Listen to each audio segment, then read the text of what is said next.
Online dating app மூலம் பழகி இளைஞர்களை ஏமாற்றி திருமணம் செய்த சத்யா என்ற பெண்ணை போலீசார் கைது செய்துள்ளனர்.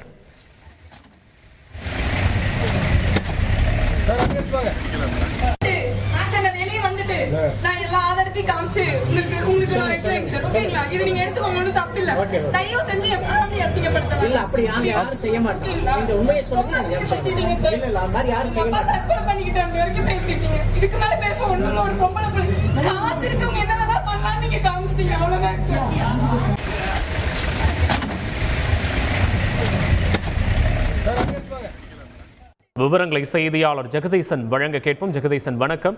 இந்த மோசடி விவகாரம் தொடர்பான விவரங்களை பதிவு பண்ணலாம். ஜெகதீசன் வணக்கம். நிச்சயமாக திருப்பூர் மாவட்டம் தாரா முதுமலை சாலை பகுதியைச் சேர்ந்தவர் அரவிந்த். இவருக்கும் கொடுமுடியைச் சேர்ந்த சத்யாவிற்கும் அன்பே ஆப் மூலமாக பழக்கம் ஏற்பட்டது.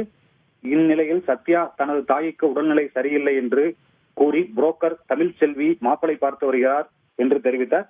இந்நிலையில் அரவிந்துக்கும் பெண் சத்யாவிற்கும் திண்டுக்கல் மாவட்டம் பழனி அருகே திருமணம் நடைபெற்றது.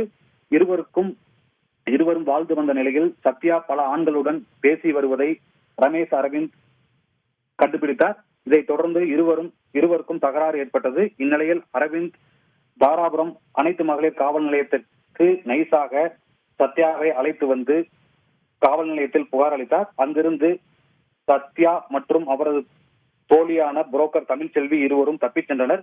மகளிர் போலீசார் வழக்கு பதிவு செய்து விசாரணை மேற்கொண்டனர். இந்த விசாரணையின் போது சத்யா தலைமறைவாகி பாண்டிச்சேரி பகுதியில் இருந்து வந்தது தெரிய வந்தது.